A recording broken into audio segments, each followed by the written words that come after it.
O novo calendário brasileiro de futebol e a treta entre Leila Pereira e BAP, presidente do Flamengo. Vou falar sobre tudo isso depois da vinheta.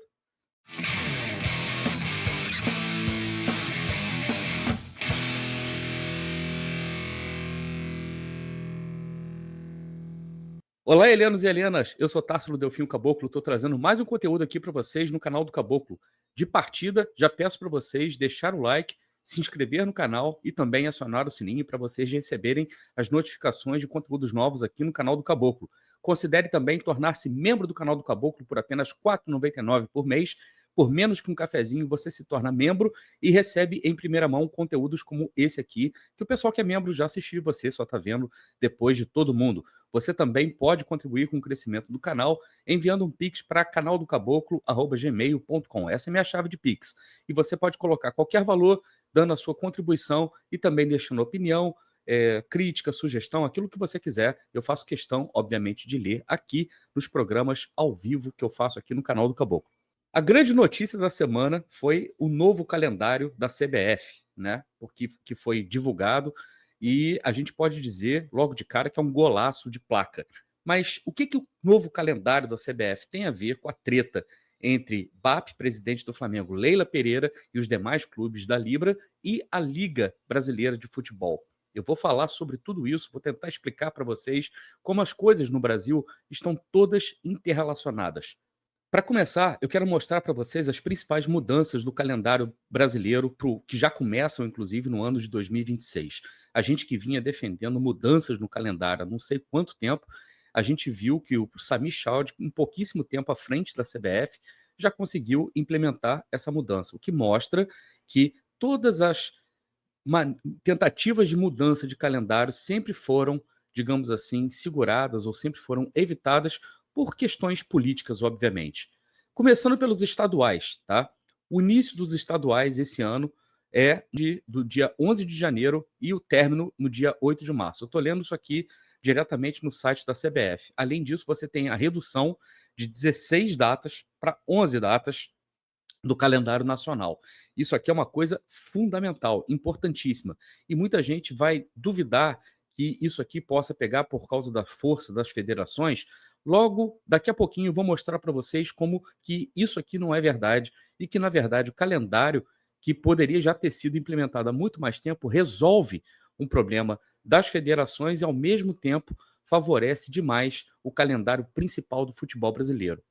Além disso, você tem a liberação do calendário com menos desgaste físico dos atletas, economia para clubes de menor investimento, mais equilíbrio com capacidade de investimento e valorização técnica dos estaduais. Isso aqui está para se comprovar, tá? E, obviamente, que isso tem um impacto direto também na Copa do Brasil. Por quê?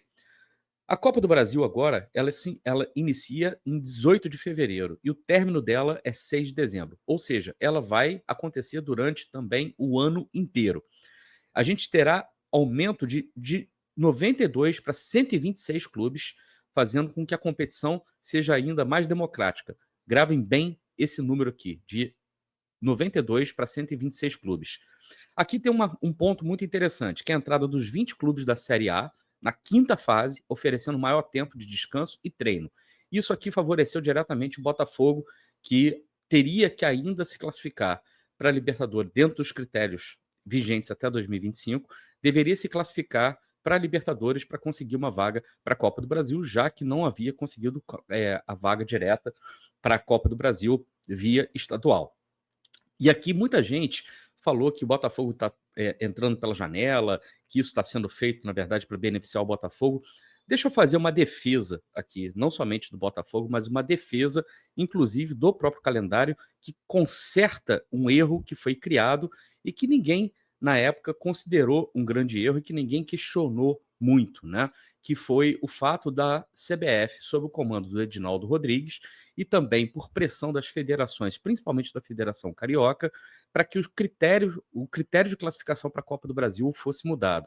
Vocês vão se lembrar que, na época, John Textor e Rubinho Lopes, né, presidente da Federação Carioca, estavam em litígio, porque o Textor havia afirmado que o Carioca não valia de nada, e não vale de nada, e, por causa disso, não valeria a pena, inclusive, disputar o Campeonato Carioca com seus principais jogadores, com o seu elenco principal, queria colocar o sub-20 para disputar. Em retaliação, o presidente da Federação Carioca fez lobby com o presidente da Confederação Brasileira de Futebol na época, Edinaldo Rodrigues, e estabeleceu o critério de que a classificação para a Copa do Brasil dependeria da sua colocação no campeonato estadual. Eles mudaram o critério naquela época como uma retaliação ao Botafogo. Nunca havia sido assim antes. O Campeonato Brasileiro nunca havia, o Campeonato Carioca, os campeonatos estaduais nunca haviam sido critério para classificação para a Copa do Brasil e passaram a ser, inclusive, para os próprios clubes principais. Acabou que o Botafogo nem havia sido punido, né, por essa mudança de critério. Talvez nesse ano de 2025 tivesse mais dificuldade realmente para classificar, porém o tiro acabou saindo pela culatra e talvez dos times grandes, ditos times grandes, o único que se prejudicou realmente diretamente com isso foi o Santos, que acabou ficando sem Copa do Brasil. A questão é, o que é importante a gente levar em consideração aqui é que esse conserto, né, que essa volta ao critério anterior faz com que os clubes principais do Brasil, os de maiores investimentos, fiquem preocupados com a Copa do Brasil apenas a partir da quinta rodada. Logo, eles vão ter menos jogos, inclusive, no próprio começo da Copa do Brasil, né, para se preocupar. Como vocês estão vendo aqui, ó, a entrada dos 20 clubes da Série A só acontece na quinta fase e você tem a redução de 1 a 3 datas especificamente para clubes da Série A. Por quê? Porque você tem o crescimento de 80 para 102 vagas destinadas às federações estaduais. Lembra que eu tinha falado para vocês que uma das maneiras de compensar as federações estaduais por diminuir a quantidade de jogos dos estaduais era compensando com jogos pela Copa do Brasil. E aí você também tem o aumento de 122 para 155 partidas, né? E quem vai acabar jogando mais essas partidas? Os clubes de menor investimento, principalmente clubes da Série B, C e D. Além disso, você tem 5 fases antes das oitavas de final. Anteriormente, a gente tinha apenas 3. Além disso, você tem final em jogo único e que encerrará o calendário nacional com apelo esportivo, comercial e turístico. Aqui, né, muita gente vai reclamar do modelo antigo, né, que era a favor dos jogos de ida e volta, principalmente na final, né, e eu vejo lógica, né, nesse tipo de argumento, é uma questão de gosto, mas eu estou para te dizer também que uma final em jogo único é muito atrativo também e cria, digamos assim, uma atmosfera diferente e dá para o jogo final uma importância diferente, porque você passa a jogar por 90 minutos e não mais por 180, e principalmente em campo neutro. Aqui, se tratando de campo neutro, eu acho que a CBF tem uma chance única, inclusive, de dar um exemplo para a própria Conmebol, porque diferentemente do continente europeu, que é todo integrado por transporte, a América do Sul não é. E o transporte na América do Sul, para você sair de um lugar para o outro, é caro, avião é muito caro. Então, eu acho que a decisão, a definição da sede da final da Copa do Brasil, ela pode ficar sempre entre pelo menos 3 ou 4 capitais, ou 3 ou 4 lugares que podem sediar, até porque você não tem que fazer grandes modificações, você não precisa fazer grandes preparações para sediar uma final. O que eu quero dizer com isso? Se a final é entre um time do Nordeste e um time do Sul, por exemplo, você pode achar um lugar no meio do país que vá favorecer a logística, né, para as duas pontas. Se é entre um time entre Rio e São Paulo, a final pode ser em Minas, por exemplo. Se a final é entre um time do Centro-Oeste e um time do Nordeste, a final pode, de repente, ser em Brasília, pode, de repente, ser ali no meio do caminho, pode até ser no Rio de Janeiro. Então, assim, você sempre deixar opções em aberto e esperar para você ver quais são os times que vão se aproximar da final, e aí você já começa, de repente, a definir a sede. Eu acho que seria uma coisa bem melhor. Tá? Então, o critério para participação da Copa do Brasil, critério 1, 20 vagas para clubes classificados à Série A, Botafogo, então, está automaticamente classificado. O critério 2, 4 vagas para clubes campeões em 2025 da Copa do Nordeste, Copa Verde, Série C e Série D.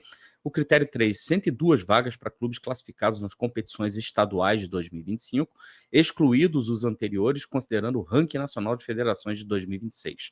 Então você tem federação ranqueada como 1 e 2, com direito a 6 vagas, as federações 3 e 5 com 5 vagas, federação ranqueada como 6 e 14, 4 vagas, federação ranqueada como 15 e 27, 3 vagas. Obviamente, porque tem federações com muito mais peso no Brasil, em termos técnicos, e tem federações, como a própria federação que vem, o Samir Chaud, mas que tem uma representação muito menor, né, Roraima, né? O formato de disputa, então, você tem a primeira fase com 28 clubes menores, ranqueados no critério 3, partida única, 14 jogos. Segunda fase, entrada de 74 clubes melhores, ranqueados no critério 3, jogos de ida e volta, 88 clubes e 44 jogos. Terceira fase, entrada dos campeões da Copa do Nordeste, Copa Verde da Série C e D, partida única, 48 clubes e 24 jogos. Quarta fase, 24 clubes classificados. A partir dos duelos da terceira fase, partida única, 12 jogos. Quinta fase, quando entram os 20 clubes da Série A, jogos de ida e volta, 32 clubes e 32 jogos. Oitavas de final, 16 clubes classificados a partir da quinta fase, jogos de ida e volta, 16 partidas. Quartas de final também com jogos de ida e volta. Semifinal com jogos de ida e volta, são 4 partidas. E a final, decisão em jogo único, partida única. Eu, particularmente, gostei muito, muito desse critério. E aí a gente tem a Série A, né? Que a gente vai ter o início em 28 de janeiro e término em 2 de dezembro, com o campeonato sendo jogado durante todo o ano. Aqui é importante mencionar que a gente vai ter Copa do Mundo no ano de 2026 e vai ter a Copa do Mundo feminina em 27. Só que essa proposta de calendário aqui vai até o ano de 2029. Por que até o ano de 2029? Porque é o ano que marca o final do contrato, tanto dos blocos da Libra e da LFU, com seus patrocinadores, né, com os seus, digamos assim, investidores. Então, a partir de 2029, isso aqui acena para um novo cenário do futebol brasileiro, talvez já começando sob o comando da Liga. Então, a gente pode dizer que o calendário que está sendo desenhado agora já é um calendário pré-Liga e que já mais ou menos direciona o futebol brasileiro para uma nova realidade.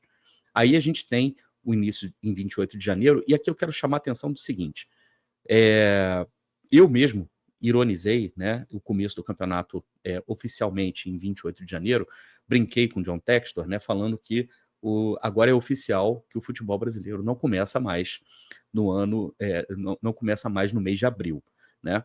E eu fiz essa brincadeira, né, obviamente, em referência às declarações que o John Textor deu no começo do ano, de que o calendário brasileiro só começava realmente em abril. E eu preciso ser justo nesse comentário, porque da maneira que o calendário era formatado, principalmente com campeonatos estaduais com muitas datas e sem premiação nenhuma, a única exceção no Brasil de um campeonato estadual que é lucrativo e que ainda paga premiação é o Campeonato Paulista. O restante dos outros estaduais são todos deficitários, você joga em pastos, você sempre tem jogadores importantes com salários altos se machucando, se contundindo e você comprometendo, por exemplo, o restante da sua folha salarial, do seu planejamento para o ano. Olha aí o Bastos, que se machucou no campeonato estadual numa quarta-feira à noite em Bangu e até hoje não conseguiu voltar a jogar. Além disso, o campeonato estadual é um gerador de crises. Quantos técnicos não são demitidos por causa de desempenho fraco no campeonato estadual, que deveria ser considerado apenas uma pré-temporada? E aí a gente tem uma situação interessante, porque você tem os dois calendários, né, tanto do campeonato estadual quanto do campeonato brasileiro, né, intercalados, porque o estadual começando no comecinho de janeiro, indo mais ou menos até meados de março, vai, obviamente, coincidir com o Campeonato Brasileiro.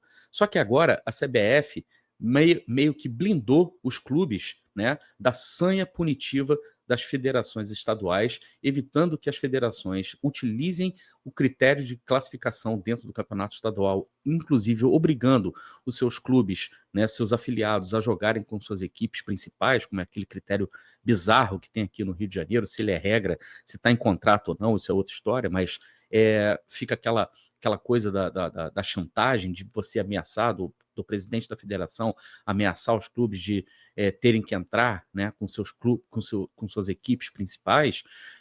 Isso acaba com esse calendário, porque a classificação para a Copa do Brasil já está garantida.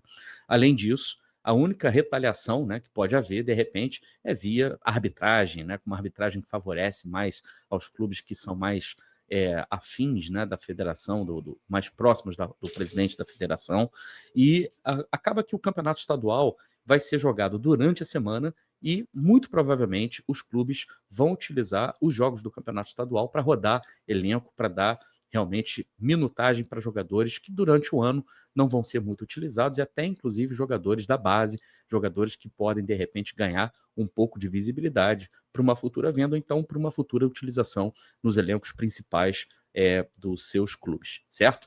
E aí você também tem isso aqui, que é uma coisa que, na minha opinião, é importante. Uma nova cultura será uma quebra de paradigma e possibilitará o aumento do recesso para jogadores, maior apelo comercial e melhoria do produto, além de um calendário mais equilibrado. Isso aqui eu concordo e muito. E aqui tem um detalhe muito importante que pode estar passando despercebido. Se você tem jogos do Campeonato Brasileiro acontecendo somente no final de semana, você tem uma possibilidade, uma capacidade de racionalizar melhor a tabela e de também criar horários melhores para que os jogos possam ocorrer, inclusive criando novos horários para que os jogos possam ocorrer. Isso aqui já aponta, inclusive, como um facilitador para a Liga, que no momento que a Liga estiver instaurada no Brasil, a gente vai ter uma comercialização da Liga Brasileira para fora do país, e aí o horário em que os jogos ocorrem, né, faz muita diferença para muitas outras praças que possam vir a adquirir os direitos de transmissão do Campeonato Brasileiro. Por exemplo, quem na China vai querer assistir um jogo do Campeonato Brasileiro às 4 da manhã? Quem na China, e principalmente durante uma semana, né, durante o horário de trabalho, 9h30 da manhã, 9h30 da noite aqui, quem na China vai assistir Campeonato Brasileiro? Ninguém. E por que eu estou falando de China? Porque lá você tem um mercado consumidor de 700 milhões de pessoas, mais ou menos, que assistem futebol, que são ávidos consumidores da Premier League e que podem muito bem vir também a consumir o Campeonato Brasileiro, a Liga Brasileira, né? E para isso você precisa oferecer horários que sejam convenientes, final de semana, horários que sejam durante o dia, de repente jogar aqui no final de semana à noite, comecinho da noite, pode ser comecinho da manhã lá na China, para inclusive não bater de frente com a própria Premier League, ou seja, você tem uma série de novas questões que vão precisar ser pensadas, mas que no modelo atual do calendário, do jeito que ele foi formatado, né, inclusive o calendário brasileiro ele é feito para ser vendido apenas no Brasil, para confinar o futebol brasileiro no Brasil, e isso obviamente atende uma lógica, atende um interesse em particular, principalmente da maior emissora que sempre monopolizou o futebol brasileiro durante tantos anos, né? A Série B, por sua vez, ela começa no dia 21 de março e o término dela é 28 de novembro, né?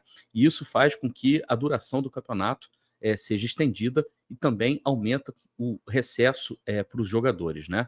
Além disso, você também tem a manutenção do formato atual em 2026. Então, a Série B não vai começar com o formato novo em 2026 e a competição começará 2 semanas após o término dos estaduais, para que as equipes da Série B, que não vão ter calendário da Conmebol, possam se dedicar, obviamente, aos estaduais. A Série C, né, você tem uma transformação muito interessante, assim como a Série D, que você tem um acréscimo de clubes, né, muito grande, e elas vão ser campeonatos que vão, na verdade, assegurar a participação muito maior de clubes pelo Brasil. Por que isso é importante, gente, mencionar? Porque o grande problema do futebol brasileiro, né, ao longo de todo esse tempo, com o calendário do jeito que ele era feito, fazia com que os clubes da Série A jogassem muito mais e os clubes da Série C, da Série D, inclusive da Série B, tivessem um calendário muito maior, principalmente Série C e Série D. Há clubes, por exemplo, que terminam seu ano no mês de abril, no mês de maio, né? Terminou o campeonato estadual, não tem mais calendário para esses clubes. E isso é um problema muito grave. Isso também ajuda demais, né, as federações estaduais, como eu havia dito. A elaboração desse calendário aqui, ela atende não somente aos interesses dos clubes da Série A, que vão acabar jogando menos, né, e também atende aos interesses das federações, que faz com que os seus afiliados, principalmente os clubes menores, tenham um calendário garantido durante o ano inteiro. Isso é bom para todo mundo. E aí a gente chega finalmente na treta entre a Leila Pereira e o BAP. que isso tem a ver, né, com calendário? Isso tem muito a ver com calendário. Por quê? Porque para que a Liga Brasileira seja viável, a gente precisa, obviamente, primeiro, de um calendário que seja racional, de um calendário que seja viável também. E essa discussão do calendário, ela já deveria ter ocorrido há muito tempo. Por que ela não ocorre? Porque simplesmente a gente tem vários impasses que impossibilitam a formação de uma liga única no Brasil, que faça com que os clubes sentem todos na mesma sala e consigam acertar as diferenças e consigam definir tudo aquilo que precisa ser discutido, como governança, o próprio calendário, padronização da arbitragem, padronização dos gramados, né? Tudo isso são discussões que, na minha opinião, são até mais importantes do que a distribuição da grana, a distribuição dos direitos de transmissão. Porém, a discussão dos direitos de transmissão, da grana, sempre foi colocada à frente de tudo, porque ela é utilizada como um fator de inviabilização da Liga Brasileira. Por que isso acontece? Porque clubes como o Flamengo, principalmente o Flamengo, nunca aceitaram, né, que a formação de uma liga aumentaria, digamos assim, o bolo de receitas, né, do futebol brasileiro. O Flamengo prefere um bolo menor, porém distribuído de uma maneira muito mais desigual, onde ele pega a maior parte do bolo, do que um bolo muito maior, com uma distribuição muito maior, onde os clubes que hoje recebem menos poderiam receber mais. Isso é uma lógica perversa. Porém, essa lógica perversa, ela sempre foi bancada, não somente pelo Flamengo, mas pela principal detentora do futebol brasileiro, dos direitos de transmissão do futebol brasileiro, a Globo, que entende que deveria ser sempre assim. E como eles se acostumaram a fazer dessa maneira, inclusive o próprio argumento do BAP para que o Flamengo pudesse entrar na justiça e bloqueasse a receita dos clubes afiliados da Libra, né, era de que a audiência do Flamengo era maior e a comprovação disso era através da quantidade de assinaturas do Premier. Para vocês terem uma ideia, o Flamengo tem uma quantidade de assinaturas no Premier que suplanta e muito a quantidade de assinaturas dos demais clubes. E o Flamengo utiliza isso como argumento, inclusive para provocar São Paulo, Palmeiras, outros clubes, Corinthians, Santos, para dizer para esses clubes que talvez eles deveriam ter um direito, inclusive, a mais receitas do que outros clubes afiliados da Libra, e isso, de certa forma, meio que provocando esses clubes a romper, digamos, com o contrato que já está assinado, que inclusive foi assinado pelo seu sucessor, o Landim, né, para que quase que no movimento de acharque desses clubes, também no movimento de implosão da Libra. E por que ele faria isso? Porque se ele consegue, se ele logra êxito, né, nessa implosão da Libra, ele passa, mais uma vez, a discutir os seus direitos, né, de transmissão, seus direitos de receita, de maneira individual, colocando o futebol brasileiro, mais uma vez, né, de quatro, à mercê das vontades do Flamengo. Só que ele não esperava que a reação dos clubes da Libra viesse da maneira que veio. Foram notas muito pesadas, né, emitidas pelo próprio Bahia, pelo próprio São Paulo. Agora, a nota mais pesada foi emitida pela própria Leila, né, pelo próprio Palmeiras. Agora, além da nota, a Leila deu uma entrevista, né, ao GE, onde ela afirma o seguinte, abre aspas para Leila Pereira: se um clube se acha maior que o futebol brasileiro, tem que jogar sozinho. Eu quero ver a audiência que teriam. Não tem os terraplanistas, agora tem os terraflamistas, que acreditam que o sistema solar gira ao redor do Flamengo. Eles precisam botar o pé no chão. Leila Pereira. E por mais que eu tenha todas as ressalvas do mundo com relação a Leila Pereira, eu não acho que ela seja nenhuma inocente, não acho que ela seja a pessoa mais pura do mundo para brigar pela justiça do futebol brasileiro. Eu acho que quando ela quer brigar pelos interesses do Palmeiras, interesses particulares do Palmeiras, ela não mede esforços, marcou reuniões, e a relação dela com o Edinaldo Rodrigues era, para dizer o mínimo, uma relação para lá de suspeita com relação à equidade, né, da relação. O Edinaldo, para vocês terem uma ideia, sequer recebia representante do Botafogo na CBF. Agora, ela está muito certa, né, nessa questão aqui. Ela está muito certa na defesa dos interesses não somente do Palmeiras, mas dos outros afiliados da Libra. Existe uma velha máxima, né? Isso vem da escola filosófica aristotélica, de que a soma das partes nunca será do tamanho do todo. O todo sempre será maior do que a soma das partes. Então, os interesses do Flamengo, somados aos interesses do Palmeiras, aos interesses do Santos, do São Paulo e dos demais clubes da Libra, né? E também somados aos interesses dos clubes da LFU, nunca serão maiores do que o todo. O todo é mais importante. Quando a gente fala no todo, o que seria o todo? O todo seria uma liga única.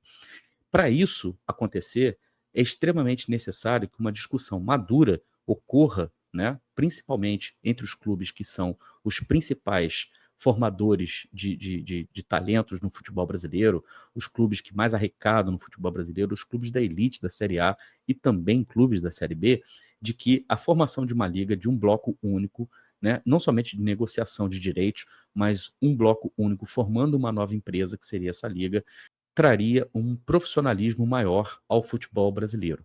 E isso faria, inclusive, que o futebol brasileiro mais organizado pudesse ser um produto mais interessante para ser vendido, não somente dentro do Brasil, que já é um mercado saturado, porém para outros mercados. E a gente está falando de Estados Unidos, a gente está falando de México, a gente está falando também do mercado europeu, agora principalmente do mercado asiático, onde você tem uma concentração de gente muito grande e um público cada vez mais crescente que quer consumir futebol cada vez mais. Eu estou falando, por exemplo, da China, estou falando do próprio Japão, estou falando da Índia. Somados, China e Índia, por exemplo, sozinhos, já dão conta de mais de 1 bilhão de pessoas que consomem futebol. E isso precisa ser levado em consideração, porque o futebol confinado no Brasil, ele interessa apenas ao Flamengo. Se ele interessa apenas ao Flamengo, porque o Flamengo, né, bate no peito e se orgulha de ter a maior torcida do Brasil, logo teria, em tese, a maior base de consumidores no Brasil, quando você tira o futebol desse confinamento e leva para o âmbito internacional, o Flamengo não tem mais essa primazia. O Flamengo vai ter que brigar pelo público lá fora. O Flamengo vai ter que brigar com os demais clubes brasileiros, né, pela atenção do público internacional, que não tem necessariamente uma ligação afetiva com nenhum clube brasileiro. E eu não estou falando de brasileiros que moram fora do Brasil, de flamenguistas ou botafoguenses ou palmeirenses, são paulinos, santistas, torcedores do Grêmio, do Internacional do Bahia. Eu estou falando de chineses que querem consumir futebol, que querem consumir a liga. E a partir do momento que passam a consumir a liga, começam a desenvolver um gosto peculiar por esse ou por aquele clube. E aí, quando você está lidando com o mercado, né, consumidor que ainda não tem uma preferência de clube, as coisas ficam abertas, você tem uma competitividade em aberto. Imagina que você possa ter, por exemplo, um clube como o Botafogo cai nas graças dos chineses, você tem a possibilidade de ter uma base de fãs como o Manchester United tem na China, de 300 milhões de torcedores, muito mais do que o Manchester United tem na Europa inteira, somada, e inclusive somado no Brasil, e talvez somado nos Estados Unidos. Imagina que o Botafogo pudesse ter, sei lá, 30 milhões de fãs, de torcedores consumindo o Botafogo na China. Imagina o quão interessante isso seria. Isso é para mostrar que as discussões que ocorrem na Libra, elas precisam refletir também na LFU. Porque no momento que a gente for sentar para discutir liga, a gente vai sentar com as mesmas pessoas. E a gente não pode deixar com que o mandatário do Flamengo, seja ele quem for que estiver no cargo, se ache acima de todos, se ache superior a todos e ache que precisa impor sua vontade sobre os demais, porque onde ele tem vantagem, que é no Brasil, ele acha que ele vai ter essa vantagem para sempre, porque para eles o futebol precisa ser confinado aqui.